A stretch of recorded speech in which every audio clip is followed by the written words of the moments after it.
e Aliás, Ganime, eu queria entrar nesse assunto, segurança pública. Essa é uma competência do Estado e agora nós tivemos uma guinada de como o poder público anda enfrentando essa questão.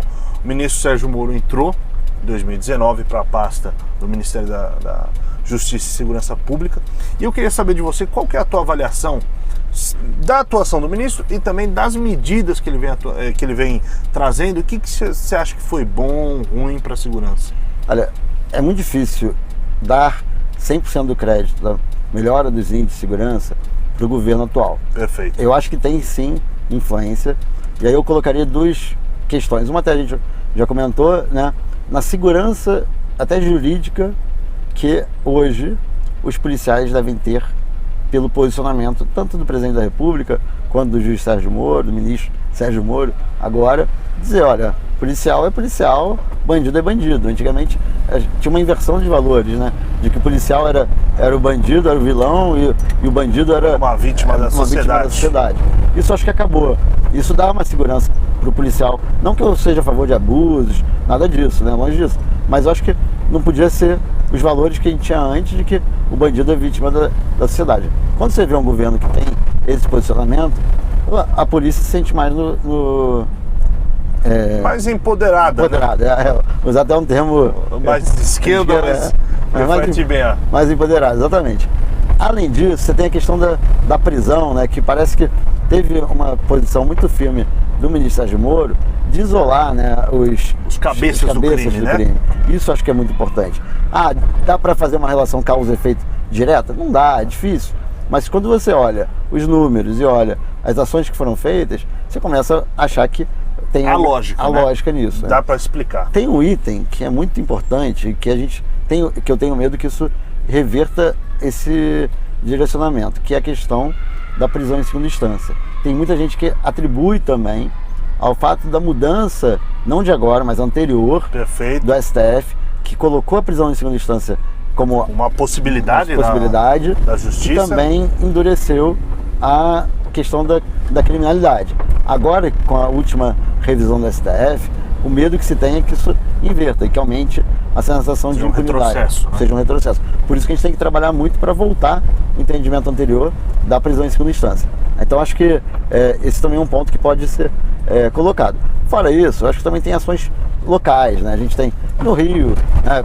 Por mais que eu não sou base do governo, tenho minhas críticas ao governador, mas com relação à questão da segurança pública, ele também empoderou né, a polícia militar, a polícia civil. Acho que tem também aí os números, as informações, não só informações, mas os investimentos que foram feitos na época da intervenção federal no Rio de Janeiro, que demora às vezes a dar resultado, mas a gente conseguiu ver o resultado no passado. Mas começou a estruturar, né? Estruturar, exatamente. E muito equipamento, né? Hoje, quando você conversa com as polícias do Rio, tem, para alguns tipos de equipamento, eles estão muito bem servidos.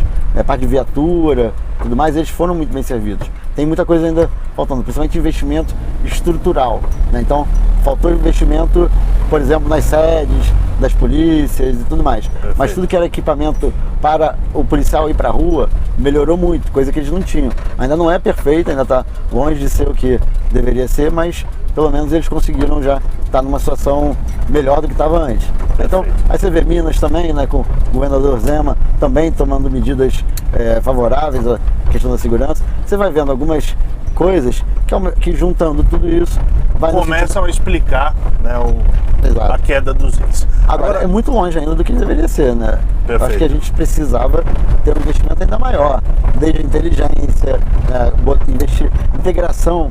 Quando eu falo das polícias, quando eu falo em integração, muita gente acha que integração é necessariamente criar uma polícia única, ter juntar tudo. Não, as polícias se falarem, tanto em nível estadual, a militar falar com a civil, falar também com a Polícia Federal local, né, com a Superintendência local, com a PRF, com a Guarda Municipal, com a inteligência do Estado, como também entre os estados e com o nível federal também. Por quê? O Rio de Janeiro, por exemplo, por tudo que se indica, ele é onde chega, né, um dos estados, um dos locais, onde chegam as drogas e os armamentos que abastecem o Sudeste, pelo menos, e mais boa parte do Brasil. Perfeito. Então, como é que você enfrenta o problema da segurança pública no Rio sem uma cooperação? Conversar o governo federal com o governo estadual do Rio, os outros governos. Exatamente.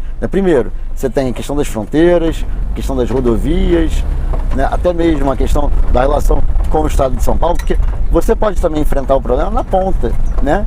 Porque se parte desse consumo vem para São Paulo, será que a gente não pode enfrentar também uma parte do problema secando a fonte de renda, né, impedindo que a droga chegue aqui em São Paulo? E eu não estou nem entrando no mérito, né, que é uma outra discussão mais polêmica ainda, da questão se deve ou não deve ser legalizado ou não. Perfeito. Mas hoje, isso é a principal fonte, né, uma das principais fontes de renda da criminalidade, né? Até mudou um pouco o perfil no Rio, aumentou muito o uso, né? Antigamente o traficante era traficante, o ladrão era ladrão. O traficante só fazia roubo quando o tráfico era reprimido. Hoje não. Hoje você tem alguns comandos, algumas facções criminosas que estão ganhando mais dinheiro com roubo, principalmente roubo de carga, do que com drogas. Então até esse perfil mudou, né? E quando a gente volta aqui, fazendo um loop, quando a gente fala do caos urbano, né, do controle do que está acontecendo na cidade, camelô, na sua maioria, principalmente no Rio de Janeiro, compra produto que é roubado.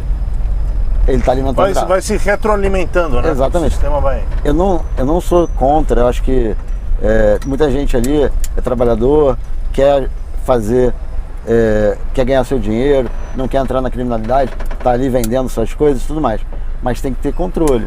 Ou seja, qual é a origem da mercadoria, de onde isso vem, também a questão da organização disso, né? Como é que eles se instalam nas ruas, nas calçadas e tudo mais. Então assim, não é bater de frente com o trabalhador que quer ganhar seu ganha-pão, que está atrás de um sustento através de uma atividade que não seja violenta, né? E que não encontrou, ainda mais no momento de crise, não encontrou um emprego, um trabalho para ele ganhar, ele vai ser camelô, vai ser vendedor. Então o problema não é ele, né? O problema não é esse trabalhador. O problema todo está em que isso alimenta, qual é a origem da mercadoria, como ele se instala, ele está contribuindo para aumentar a violência, para o caos urbano e tudo mais. Mas se a gente não tem essa gestão, e aí muita gente pergunta, mas prefeitura não é responsável pela criminalidade. É também, porque é ela que controla isso, é ela que garante uma melhor organização, iluminação, tudo isso que ajuda. O efeito das janelas quebradas, exatamente, principalmente, né, de patrimônio.